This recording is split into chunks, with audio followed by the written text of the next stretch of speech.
Hey there, this is Gabe Boulanger, and today I wanted to talk to you about the third video, security hardening. And this is to make sure your online accounts are secure. So first two videos are done. The third one here is all about security hardening. So making your online accounts more secure, harder to hack into. Of course, there's no perfect solution. Let's face it, there is no perfect solution. There's always going to be ways of getting in. So let's make it very hard. Let's security harden our account. So that's what this video is about. And if we look here, guard your online accounts and secure your business, the advanced security hardening video 3 of 3. So let's get right into it. So let's talk about a true story here. In 2022 in Brooksville, Maine, the bakery Sweet Delights run by Anna. The gist of it here is that she set up some security hardening measures. She had, a firewall, encrypted connections, and she did regular software updates. So she received an alert about an unusual login attempt from an unfamiliar IP address into her online website where her web store was. So she got in contact with her tech person. The firewall blocked the suspicious IP address, the person trying to connect in, and the secure code prevented the SQL injection attack. And of course, what this is all about is, she had put in security hardening measures, first getting alerted. The firewall also blocked, and then the secure code of her website blocked the attempt to do a SQL injection attack. And most of the time, it's just to get the information, the credit cards or customer information. So this is really what we mean by security hardening. If she didn't have a good firewall, if she didn't have an alert system set up, if she didn't put in this security hardening technique, she would have been hacked, and who knows what would have happened to her business. A lot of people put a lot of information in their website, right? So like credit cards and client information. So general security hardening, what does it mean for our online accounts? So with general security hardening, we're not going to talk about, specific product. We're just going to be broad in what we're referring to here. So at the very top, it says, use strong, unique passwords.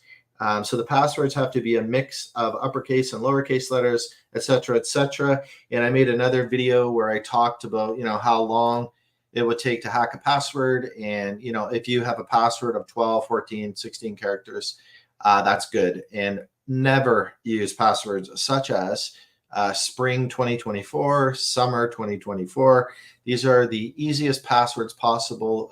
Believe it or not, you and your staff may be using some of these on your online accounts. So the first one there is really true, using strong online account, strong passwords. So long and complicated.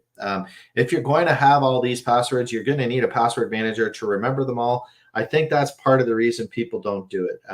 Enabling multi-factor authentication. So just to quickly go over this for the nth time, we want to have, a login. So let's pretend I'm logging into my bank account.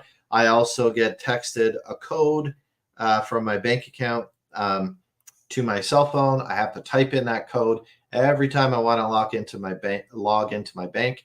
That's called multi-factor authentication. There's two different pieces of information or two different ways to authenticate. One is the password for my bank account, and the second is the code they just texted to my cell phone. So that's multi-factor, two different factors to get authenticated.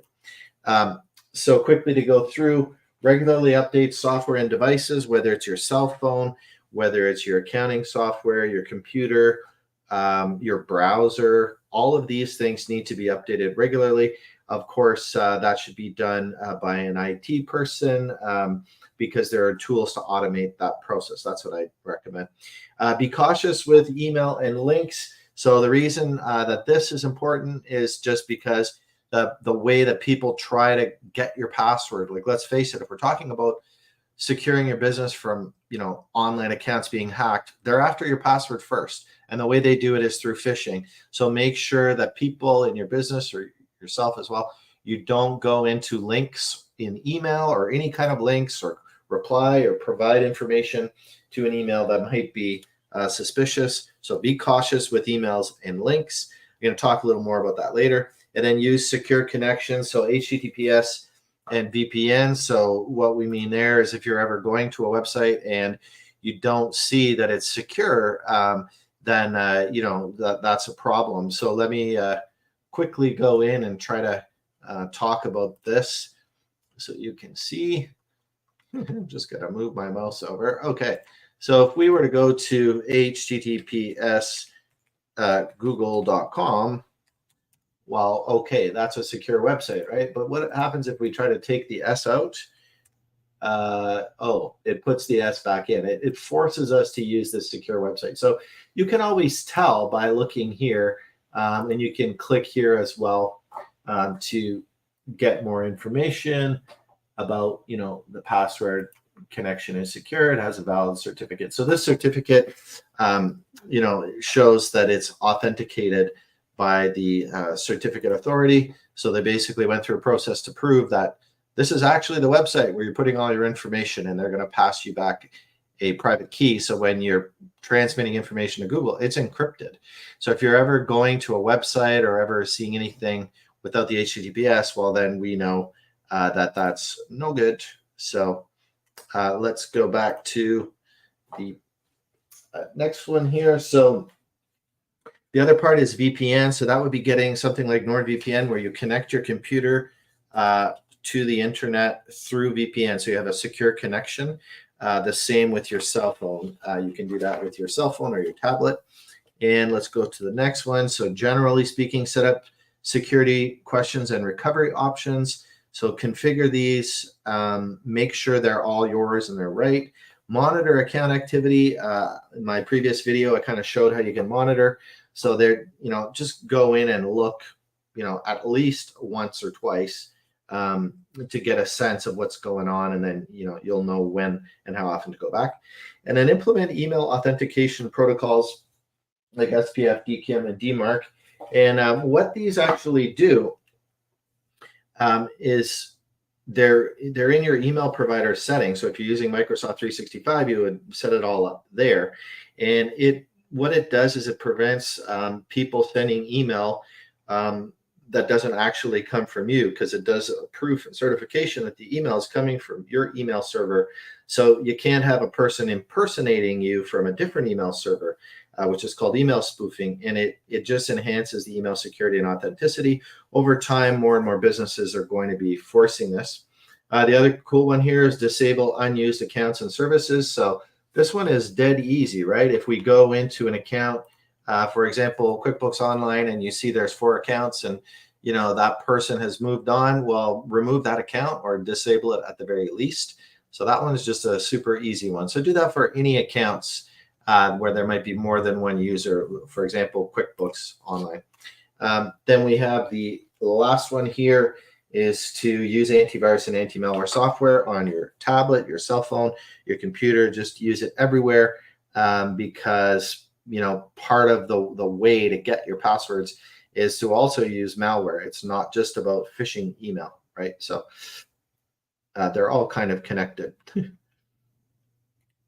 So general email security hardening. So, one of the most important accounts that you have, you can just imagine if someone was logged into your account, your email address, and locked you out, all the things they can do. It's incredible. They can log into various accounts, reset passwords, prevent you from getting access to the account. So email security hardening is a big one.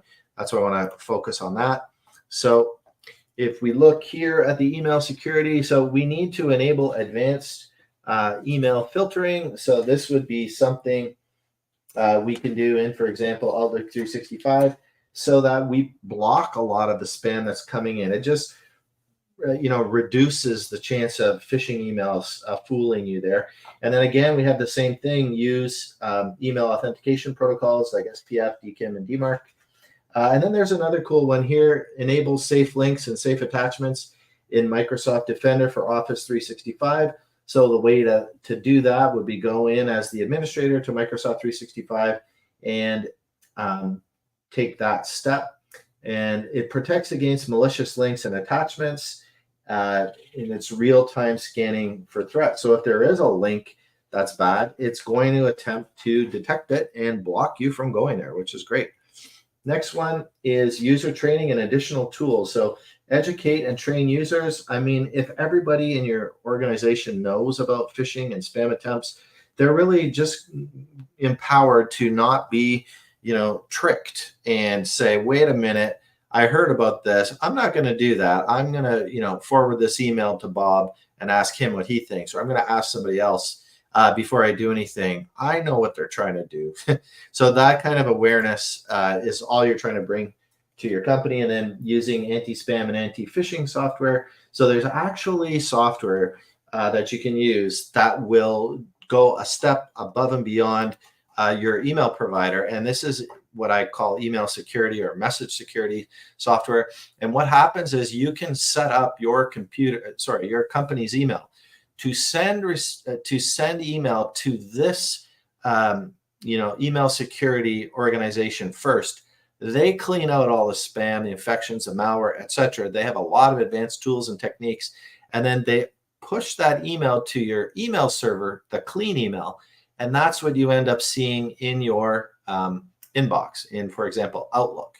Now, additionally, when you're using this service, you can set it up so email coming out of your organization, when email is coming out through your organization, it goes through the same email security system. So it looks for potentially somebody sending out spam kind of emails from your internal email accounts.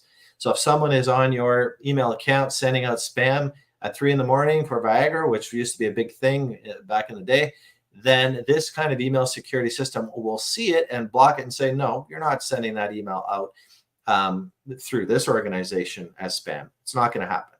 So the email security solution is a very powerful. And what's also loaded into a lot of this kind of email security solution is the security awareness training. So you get to learn a little bit about phishing, and you can even do some campaigns where you send in a fake phishing email to the whole organization a few times and see how people react, and then use it as a training method. So it does the phishing awareness and security awareness all together in the same product. So that's a great solution.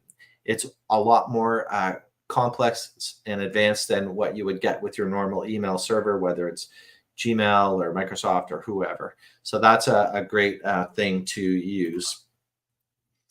So we're going to move on from the email security here, and Microsoft 365 protection. Let's try a few of these. So, in order to have a good security hardened set of software, you need to have the proper tools, right? So if we talk about Microsoft 365, it is the email platform and maybe cloud platform that not everyone, the majority of people in business use. And so there are a lot of clients that are demanding and need all kinds of things like compliance and security in their global operations. So why not work with, a great company that provides all this email security and overall security hardening? So I'm going to talk a little bit about it. And if you don't have Microsoft 365, if you want to improve your security right away, this would be the way to do it. This is the way to security harden. So I'm going to talk a little bit about the security features and email settings in Outlook 365. So again, we see if you're using Outlook 365, the email software, you already have built-in security just right off the top, where you're not, like, by default, you can't just click links and download all kinds of attachments. They're already doing that just by the fact you're opening Outlook 365. So if you want to enable safe links, this would be another great way to security harden. You go to Microsoft 365 Compliance Center, navigate to Threat Management Policy, and then configure the safe link policy. It's real-time protection. It scans links for threats. So maybe in English, what this means is we can get everybody in your organization using Outlook 365, and you set up this policy. It's automatically going to block links that are known to be, malicious. So you're not going to be able to click those links if you work in that organization, by virtue of the fact that you're using this product and you turned this on. So next one is to disable hyperlinks in emails. And again, you would go through the Microsoft 365 backend, Mailflow rules, and create a rule to disable hyperlinks.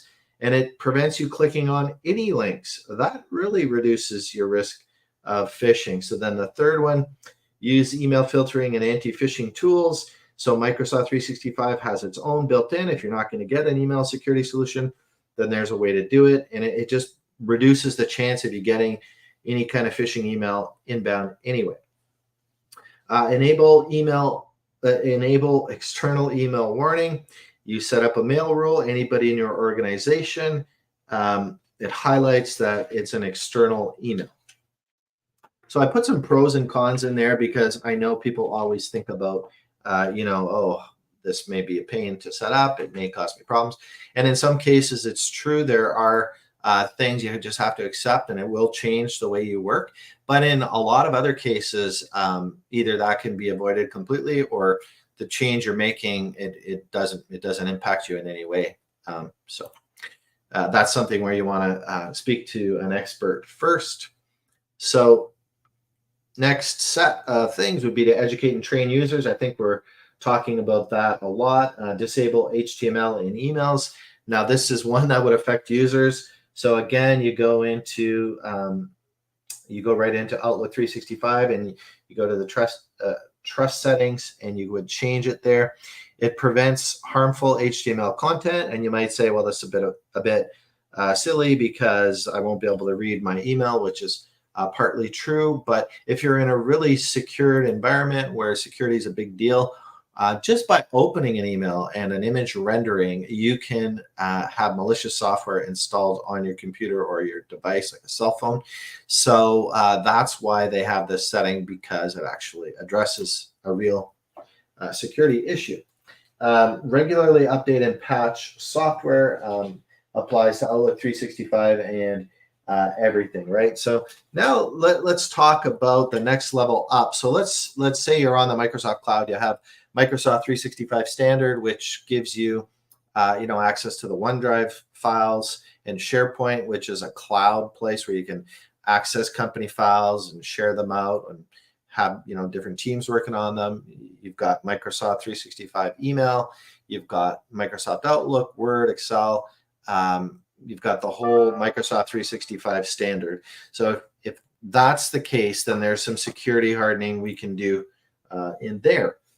So these are some of the top ways to do security hardening. So the first thing is to enable multi-factor authentication, MFA. So I'm not going to go through those steps, but basically what it does is it forces everybody to use it. And Microsoft is pushing this, so you may not have a choice down the road, but it gives you the steps here. So that's that whole idea. If you're going to log into the Microsoft cloud, you're putting in your password, yes, but you're getting a code on your Microsoft Authenticator app that you have to say, 53 is my code, and yes, that's me trying to sign in, and you're authenticating the computer. So the next one here is using conditional access policies, and I am going to do a little bit of a demo of that so you can get a sense of what that means. So the first thing I have to do here is go to the Azure Active Directory, and it's called Microsoft Entra Admin Center. Of course, they're changing the name. And then we go to security. So let me try to get this done here. Now, a lot of the wording and the names change with these products. So when I'm looking for security, might be under Security Center, and then conditional access, and there's conditional access.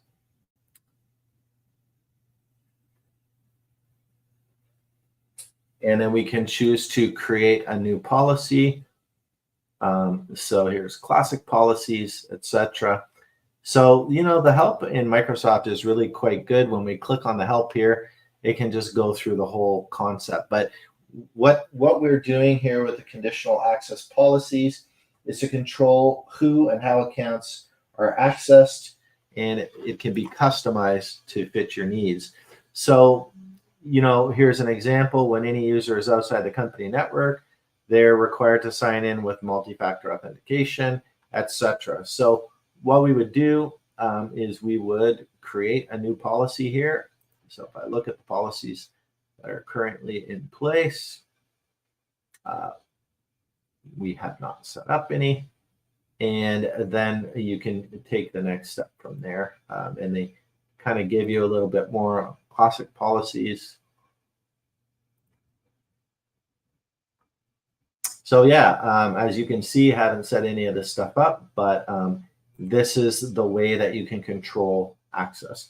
You can see you just set up these real conditions. When users in the manager group signs in, they're required to be on an Intune compliant or domain joined device. So Intune is just the way that we're tracking the devices. So there's the conditional access. It just sets up some conditions before you're going to get access.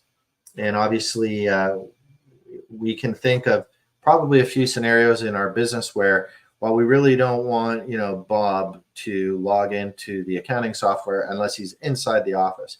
If that's the kind of conditional access you want, you just make the policy. So, of course, this just probably puts a lot of people's fears at ease, depending on how they want to protect the organization. So, if you have this Microsoft 365, then you get access to this enhanced security hardening to the point where you really can lock it down.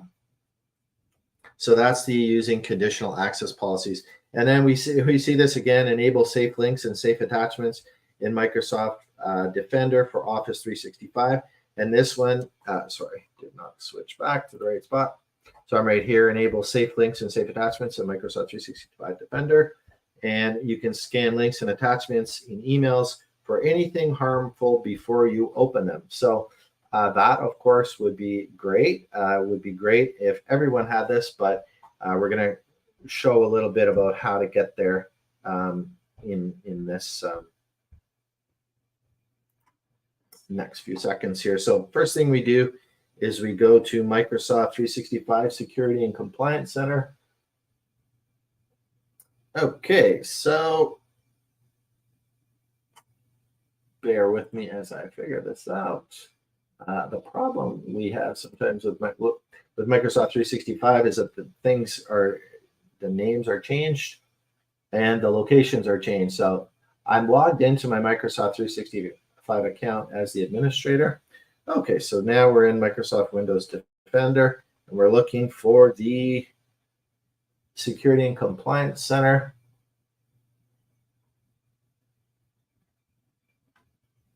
And let's see if this gives it to us.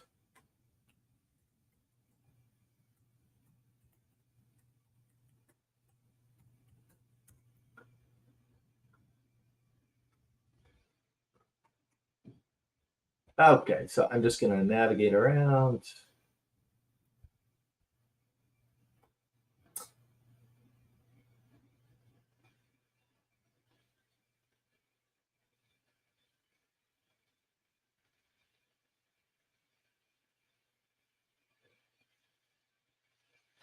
Okay, so I actually think they might be talking about Microsoft 365 security. No, yeah, sorry. So it is in here. Well, I'll get rid of that one.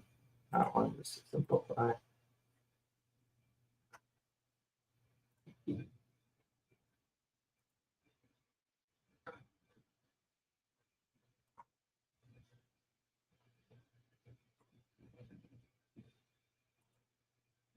Nope. Yeah, if you bear with me a sec here, I will just figure out where we can find this so we can. So let's go to Google. There is Microsoft 365 Security and Compliance Center. Believe it or not, I have done this before. Okay, so let's try this. Now, since I'm logged into Microsoft 365 as an in, this should just bring me where I need to go. Last time I logged into this, it was in a different spot.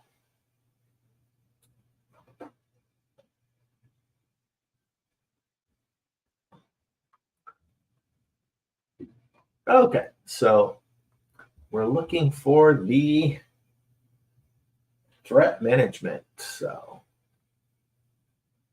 you can see there are a lot of potential things we can do.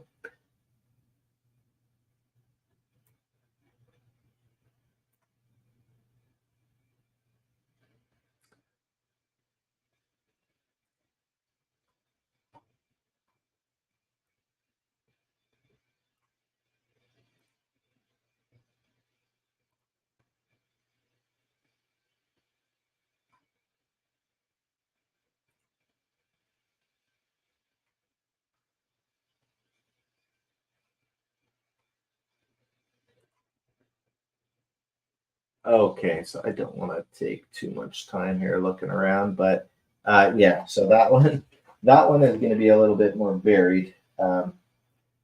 So let me try another one here. So let me go back to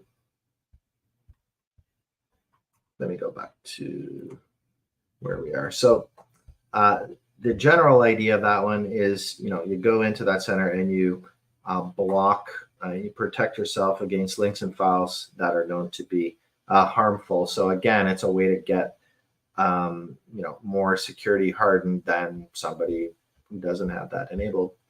Next thing is to enable auditing and logging alerts. So again, we go to Microsoft 365 Security and Compliance, and I'm gonna take a look as you read through the table. And I have been in here before, but it looks like they've moved it on me.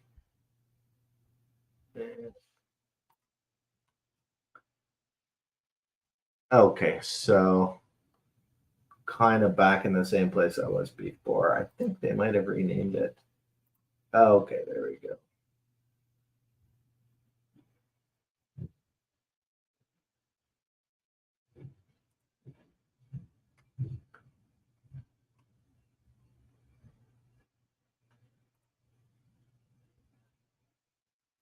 Okay, so rather than getting too caught up in the exact location of it, I think what I'll do is I will just go through a little bit, a couple things that we can do here. So we're in Microsoft Defender.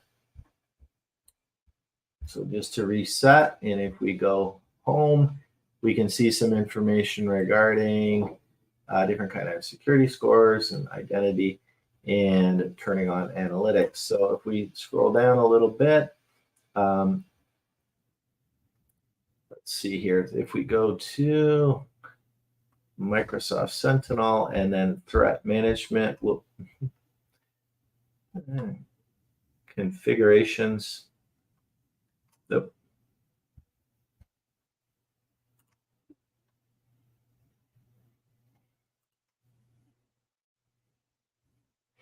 yeah, you can see there's attack simulation training. There's different campaigns, threat tracker. But let me go to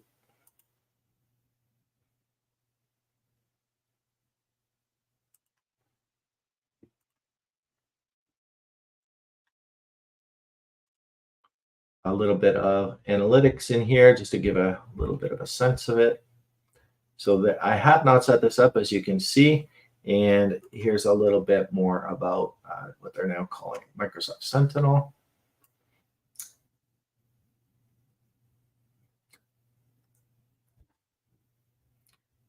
Okay, so with Microsoft Sentinel, you can see there's various steps required to keep track, and this is part of Windows Defender. So I'm not going to spend too much time on that because obviously it's a little bit more involved. I'll go back to the presentation. If anybody has any questions about the general usefulness of this, let me know in the comments. But so that would be enabling audit, logging, and alerts through the Security and Compliance Center. So the next thing is to implement data loss prevention policy. So it's just another way to do security hardening. So you're setting rules to prevent sensitive information from being shared accidentally. Ensures compliance with data protection rules. So you may have some specific type of data. You can set up rules that make it, nearly impossible to get in. So if the hacker, has your account and they try to get in to access that data, they're not going to be able to. So lastly, I want to talk about a little bit of a bonus. Hopefully, you can see there's a lot of ways to security harden. When we talk about your online accounts, we're actually talking about all of your online accounts, anything, because identity is the new kind of area that we need to protect. So online account could be your bank accounts. It could be your QuickBooks Online account. It could be your email account. It could be your social media account. All of these things are required to be secure. Of course, it can also be your cell phone account that you use for various different apps. Same with your computer account. Maybe you have an online account on your computer that can get hacked into, and then now bang, the person's on your device. So the last thing is you may have all kinds of different things set up, but bonus, what if my passwords are hacked anyways? I did my security hardening, I'm monitoring things, but my password was hacked. I didn't know about it. It got hacked. So to me, this is just one of the best security tools that we have available to us. We can do a lot of work and actually not get any results, but have an understanding of our security posture as a business and all the online accounts we have. But wouldn't it be great to just have that smoking gun, the proof that you have a security issue you need to resolve? This is what I've always been looking for in the past. Something telling me this is wrong, you got to fix it. Just do it now. Don't worry about, monitoring, scanning for 10 hours. No, this is the issue. Here's how to fix it. So that's what it is when we talk about passwords being hacked. If your password to your email account is hacked, a hacker has it, publishes it on the dark web, you're now vulnerable, especially because a lot of people reuse the same password or a similar password. So a hacker can use a bot to attack all the accounts with your email address and variations of your password to try to gain access to your account. There's a story about how this happened with Disney when they were opening up their Disney streaming service. People's email addresses and passwords that had been hacked were aimed using a bot at Disney. And from what I've heard from a website, there were a whole bunch of accounts that were compromised before the Disney streaming service was even set up. So people could get access to the Disney streaming service because these passwords have been leaked in other areas, and they aimed a bot at the Disney streaming service and just tried all the passwords, and they were successful with many of them. Not all, of course, but many.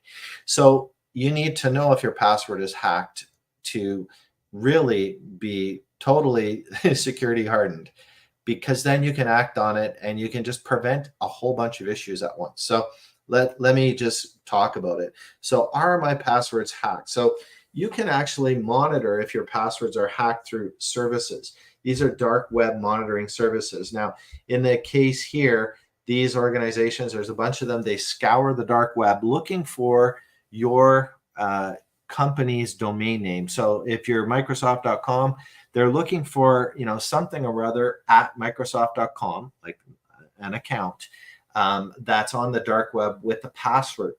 So let's say it's Bob at Microsoft.com and the password is password123.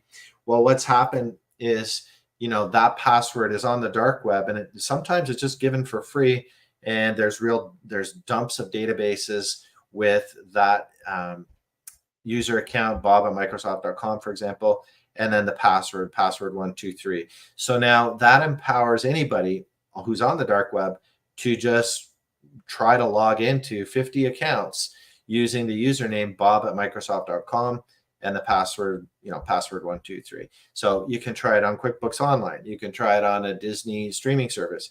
You could try it on their email account. You could try this on tons of things. And if you're adept with using a bot, if you're a hacker, you're just going to aim it at a whole bunch of accounts. Now, in some cases, the dark web will not, put out your password. you have to pay for the password. But if you see that your username, bob@microsoft.com, is on the dark web and they're saying, well, you need to pay to get access to this password or this set of passwords, that indicates that someone may have paid for the password, or at the very least, someone has your password. It's been compromised. And again, that password might be tied to one account, or you might use that same password and different permutations of the password on 100 accounts. So now they're really empowered to go after all your online accounts and cause real havoc. So by having this service, you're going to be alerted. So if we look at Kaseya's dark web monitor, it provides continuous monitoring of the dark web for compromised credentials and alerts users if their information is found. So if bob@microsoft.com's password is found on the dark web, they're going to alert him right away. They're going to say your bob@microsoft.com account was compromised, and here's the compromised password if they have it. And if they don't, they'll just indicate that it's listed as a compromised account on the dark web.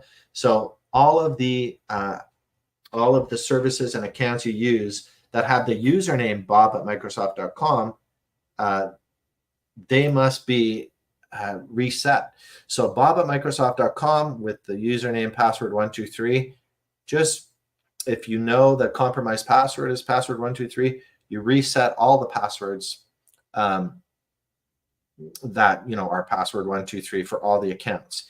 If you just get a report from this service that bob@microsoft.com's account passwords have been compromised, but they don't show you the password, then what should be done is you should reset the passwords for all the online accounts that you have that use the username bob@microsoft.com. So hopefully that explains the value of it. So going back to my little explanation here, with Kaseya's dark web monitor, if your account shows up on the dark web as being compromised, or if the actual leaked password is there, you get an alert, you're told what it is, and then you should action it. Now you actually have something real that you can do. So, hopefully I've been clear enough, but the point here is that you have to reset the password on all the accounts that are using that leaked password. And if you don't know the leaked password, it's a good practice to reset the password on all the accounts, just in case one of the passwords you use has been leaked on the dark web. So when that's done, great. But while you're at it, you may as well go to the accounts and make sure multi-factor authentication is enabled. And that kind of makes the password less important, right? If we have multi-factor authentication and a password is leaked, they're not able to get in to the account unless they get that code that's been texted to your cell phone, right? Now, of course, there are always ways that people can compromise and attack these online accounts. But what I'm trying to show here is that the beauty of this one is that we have the smoking gun. We have the fact that my password has been hacked. It's known. It's either listed through the dark web service provider, and they'll say this is the password everyone knows, or it's not, and it's just saying this account, somebody knows the password and they're selling it. So that means it is compromised. Either way, you're given the smoking gun and you can do something about it. So hopefully this video series was helpful about securing your online accounts. They are, I hope I've made it clear, they are what we're trying to secure in our businesses, because access to our accounts and services, which also extends to devices like computer and cell phone, these accounts are the frontier. Everyone in the hacking community is going after getting passwords so they can get into the accounts and cause havoc, take over the account, as we've seen, prevent people from actually using their own accounts and services. And in the meantime, God knows what could be happening with your bank accounts, applying for mortgage, whatever kind of bad deed is being done. It's there for them to gain and you to lose. So again, in your business, there are steps you can go through to secure your online accounts. And the last one here, in terms of security hardening, you can see there's lots of things to do. And one way of looking at it is, if you do follow these steps in a pretty good manner, You just have to be faster than your friend if the bear is chasing you, right? So if all the companies out there are vulnerable, and you put in 2 or 3 types of security hardening measures, you're a lot harder to get into in terms of hacking you. So they're not going to bother with you. But if you do nothing, if you don't monitor, if you don't know anything about your online accounts, if you have no sense of security for them, you are the easiest people to go after, and they will go after you because a lot of the tools they use are automated, and they just show if you're vulnerable. Maybe they have your leaked passwords. So security hardening is a big thing, but really all the steps here, put it all together, that will make your business much more secure. So hopefully you got something good out of this video, and I apologize if it's a bit long, but I wanted to cover a lot of different aspects of security hardening and a few different ways of thinking about it. So thanks for your time, and hope you have a good day.